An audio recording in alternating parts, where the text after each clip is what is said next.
Hello, I'm Mark Botkin. This is my law partner, Kevin Rose, and we're with the law firm of Rose out in the beautiful Shenandoah Valley here in Harrisonburg, Virginia. I'm sure some of you have been approached by solar companies who are interested in possibly entering into a solar lease with you, and we want to talk to you about some of the things you ought to be considering as you consider whether you want to possibly enter into one of these leases. Yeah, first I'd like to start the discussion about the purpose of these options. These solar leases are typically divided into two parts, an option and then the lease itself. The purpose of the option is to give the solar company basically a chance to do a feasibility study. Most of these solar companies have means to look at locations to figure out where to target. So they can figure out locations that will have the best ability to gather sun. Maybe certain areas don't have as much cloud cover as other areas based on prevailing wind conditions and other features like that. And then what they do is they'll look to see where the power grid is located and where they can connect to the power grid. And then what the solar companies are doing is going out and targeting areas, and it may require that they enter into leases with multiple landowners in order to get a location where they can put the solar panels and then get the electricity to the grid. So what's going on is they will try to sign multiple options in an area to lock down an area, and then they do further studies of that area. Part of what they're doing is when they get different locations with different sets of landowners, is they then are looking at the profitability of the different locations. And so they'll look at all these different factors, and it may take them years to figure out which one's going to work the best. Another issue they need to work out is with respect to the contract that they're going to have with the power company. So while this process is going on, they're working with the different landowners to get the options in place. They're working with the power company to get the contract in place with the power company, and they're looking at all the numbers, and they're basically looking for the most profitable location. When they find that location, they'll then exercise the options for those leases for that location. So what's going on is they may be getting options in a number of locations. It could be 10, it could be 100. And one misconception I think some landowners have is they think that there's a good chance when they come up and sign these options that their location will be the one that gets picked. But there's actually a lot of factors that get involved in the final decision, and it may be that the option actually is never exercised, and yet these options can get often they want 3, 4, 5 years of options to work through this process. And during that time period, that option being in place can impair the landowner's use of its land. For example, if the landowner were thinking it might want to sell its land in the near future, if it puts these options in place, that's going to impair its ability to sell the land. If the landowner leases the land to other farmers that either for pasture or for crops, that creates a problem because it's hard to enter into a long-term arrangement with another entity for those purposes, for those leasing purposes, when the way the options are written is they can get exercised at any time, and they usually have a short period of time thereafter when the lease goes into effect and they go into the next phase of it, which is one thing that we try to work on, to making sure there's plenty of time to give the landowners the ability, for example, if they need to remove all their cattle and sell it, they need sufficient time to do that, or if there's crops that have been planted that need to be harvested. We try to make sure that there's plenty of time in that period, if the option gets exercised, that they can take care of those issues. But the main thing is to understand that with this option in place, the fact that it's out there can impair these other uses during that time period. And keep in mind, it could go as much as 5 years, and it could be in the end that at any time during that time period, the option could get exercised, or it could go the whole term and they end up not exercising it at all. So those are the issues with the options, or the primary issues.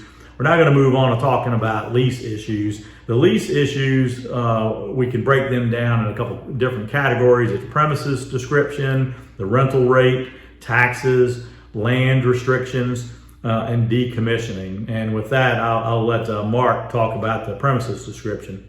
One of the issues that arises with the option and then the lease is the actual acreage that's going to be leased from the landowner.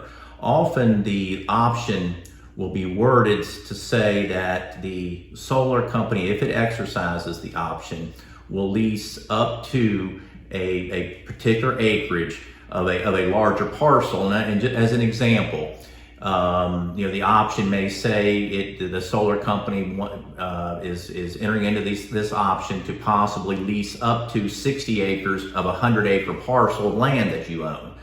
But it doesn't specify the boundaries of the leased acreage, and it just says up to a 60 acres, and it could be something much less. But let's just suppose that it is 60 acres, and you have a 100-acre piece of property, and the option says that the solar company will present you with the plat sometime in the future of the actual acreage that they're going to be leasing, but you've already entered into the option and you've given them the unilateral right to select where the leased acreage will be. So if going back to my example with a 100-acre parcel, they could stick that 60-acre leased parcel where they're going to construct the solar facility right in the middle of your property and effectively make the remaining 40 acres of this 100 acres unusable, even though you're only going to be getting rent for the 60 acres that they are renting. And so, you lose the use of that, effectively the use of that remaining 40 acres. Now, even if so what I would recommend is, if at all possible, before you even sign the option, is that the plat is already prepared. The solar company says, okay, if we move forward and we lease this property, this is the actual property that we're going to lease, and that allows you to make the decision then and there whether you're interested in moving forward with the lease. The other thing that you'll often see in these leases is the ability of the solar company at any time with the lease to terminate the lease as to all of the leased property or just a portion of it. So with my example, where you have the 100-acre parcel of land with a 60 acres that is rented, let's suppose somewhere down the line they decide, no, we don't want all that 60 acres anymore, we only want 30 acres. Well, then you had counted on receiving rent on 60 acres of land. Now you're only receiving rent on 30 acres. What I normally will suggest is that the lease say that, yeah, okay, the solar company can terminate it as to the whole at any time, but they can only terminate it as to a portion if the landlord consents, or I guess if the solar company is willing to do it, to say, yeah, you can terminate the lease as to a portion, but you're going to continue to pay rent as if you continue to lease the whole. So going back to my example, yeah, they could reduce the acreage down to 30, but they would have to continue to pay rent as if they were still renting 60 acres.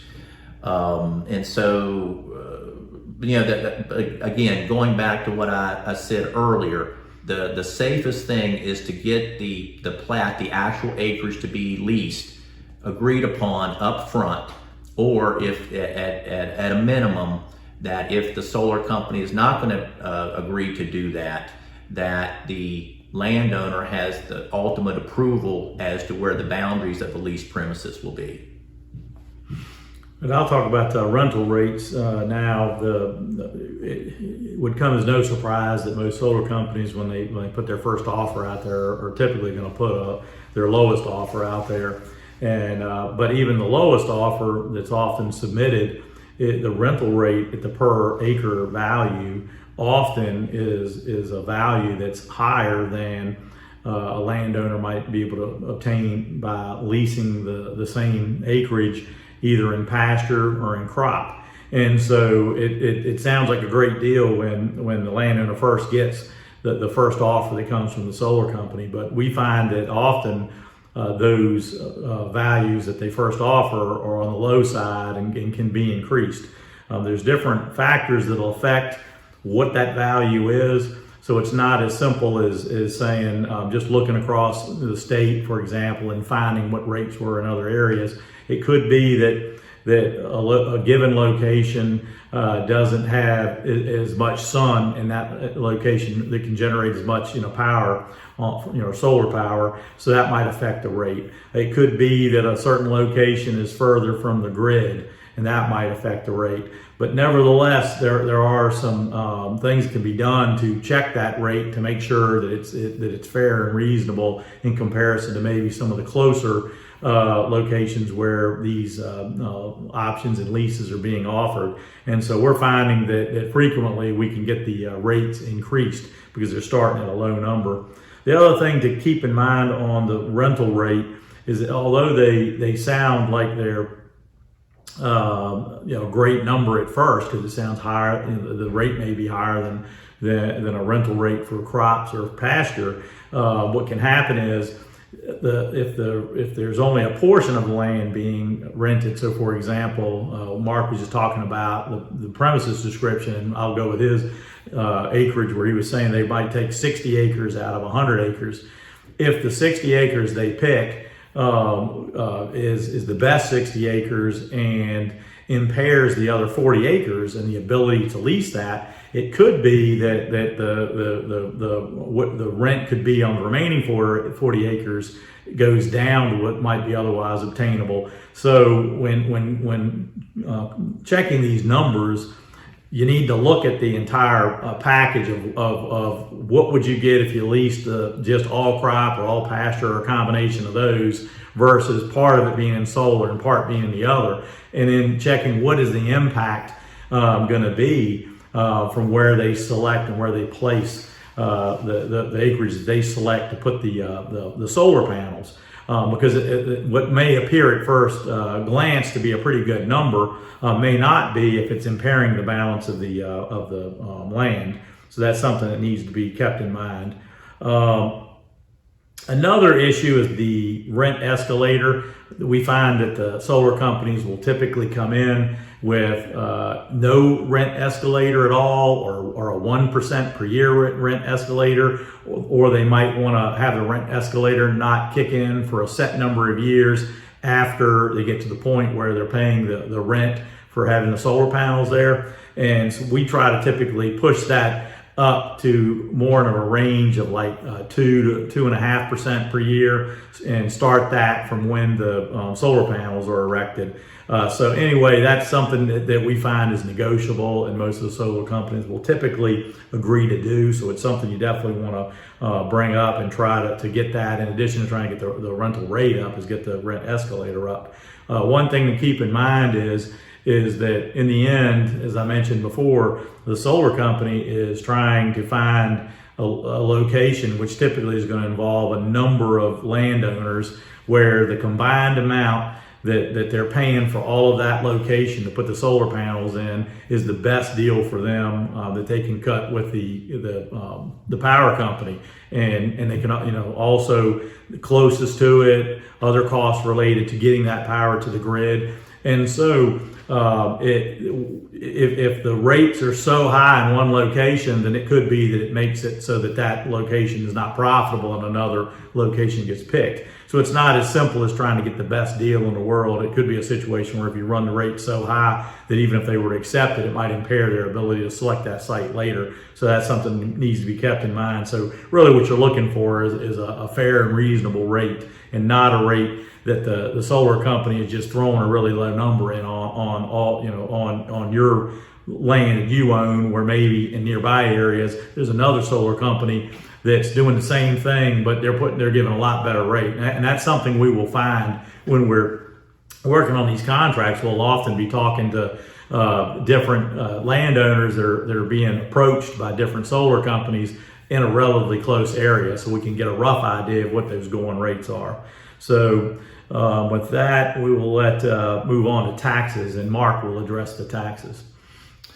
One of the issues, obviously, that arises with the leases is, okay, who's going to pay the real estate taxes on the on the land that's being leased by the solar company? And you've kind of seen a little bit of an evolution in this over the last few years. Initially, with these solar leases, most of them said that the solar company would pay the difference in real estate taxes caused by the solar facility being placed on the property. So the landowner still had the obligation to pay the real estate taxes, and the solar company would only pay the difference of the increase in taxes caused by the solar facility. Now what you're starting to see is that the solar companies are agreeing to pay all of the real estate taxes on the land that they're leasing, and I think that's certainly the better approach. Now, a couple of things that arise here. A lot of you probably are, to the extent that you have farmland, your land is probably taxed under what is called land use valuation. And what that is that that's a preferential taxation rate given to land primarily for farming purposes. Well, if the solar facility being placed on the property could cause you to lose that land use taxation.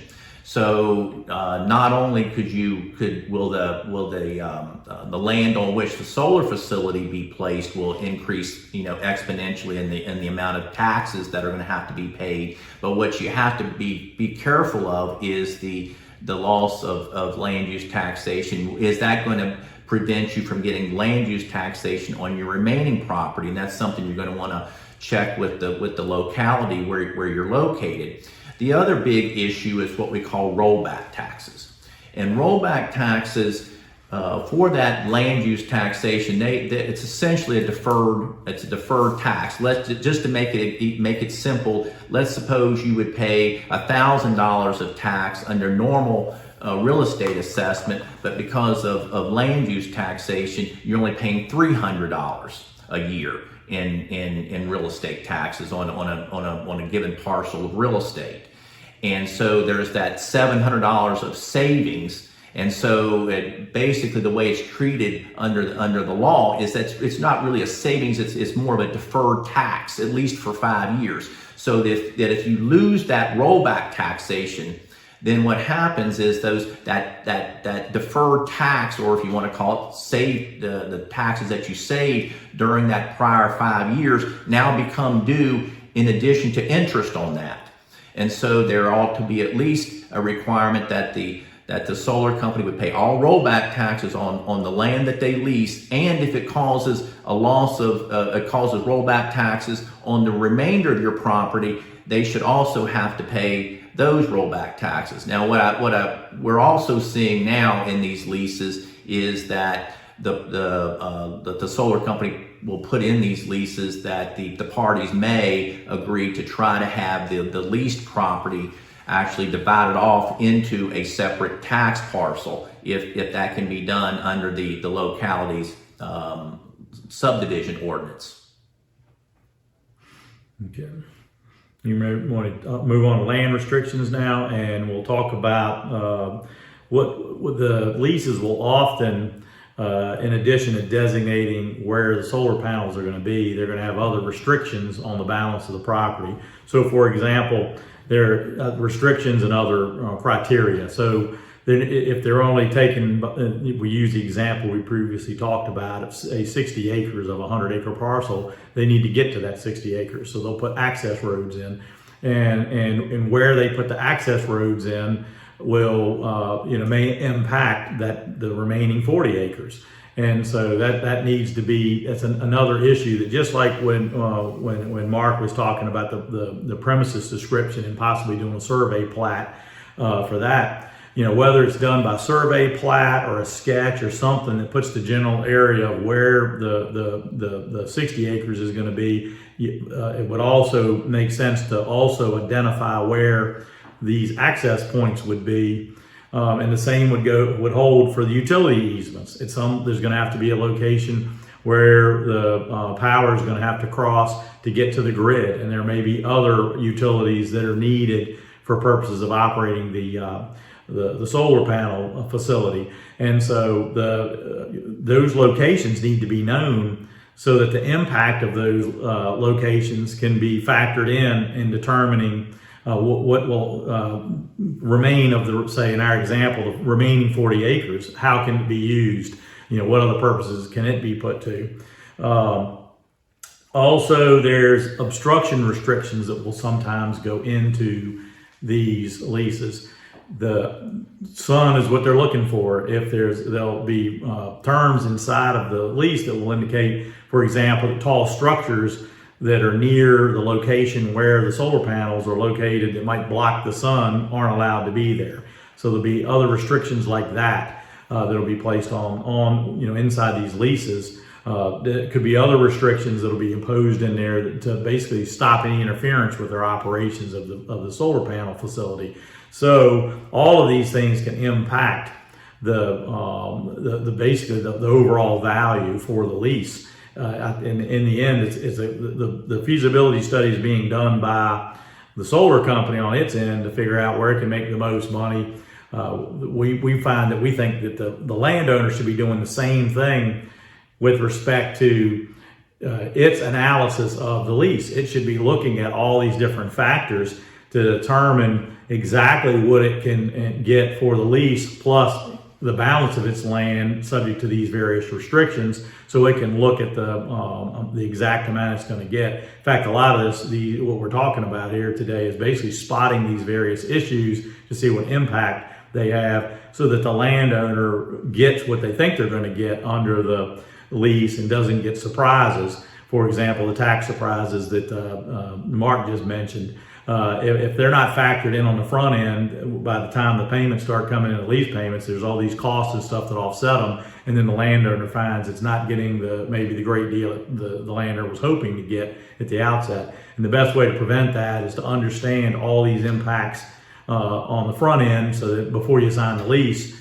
so that you get a better idea of what exactly you're going to end up netting in these rent payments. Or maybe netting for the entire farm, because maybe it's going to be parts leased for solar facilities, and other parts may be leased for crops, leased for pasture or whatever. And that whole package needs to be looked at to determine, is this actually a better deal than, say, if you just lease the entire parcel in crops and pasture. So that's the idea in looking at all these different restrictions and whatnot. And then another huge issue that impacts that analysis is at the end of the lease, the decommissioning, and I'll have Mark will talk about that.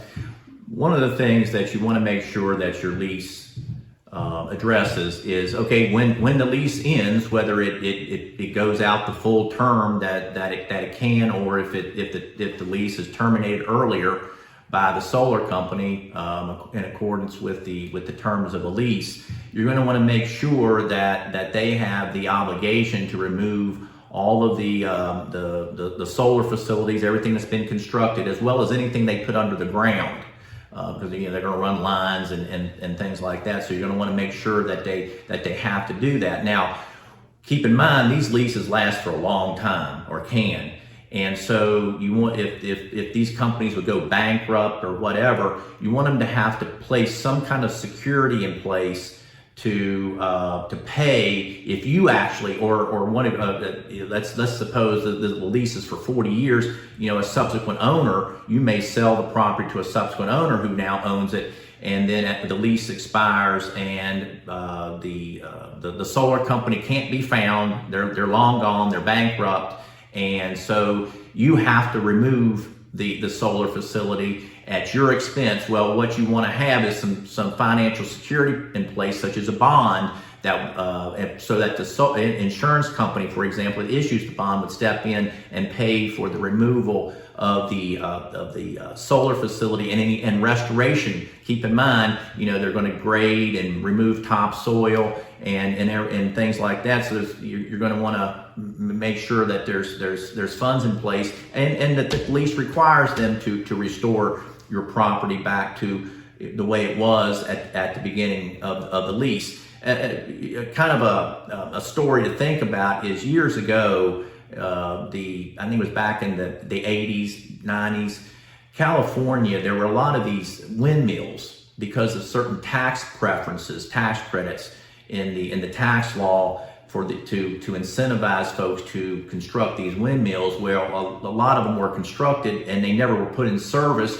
The companies that constructed them went bankrupt, disappeared, and these landowners all of a sudden had these huge windmills on their property that just rusted and nobody to pay to have them taken down. So you're going to want to make sure not only is there the obligation under lease to restore the property and remove the solar facility, but if the solar company is not around, you're going to want to have in place financial security to pay to have the facility removed and the land restored. We've tried to summarize for you fairly quickly the issues, some of the issues. These are just some. There are others as well, but we tried to highlight principally the primary ones. We all recognize that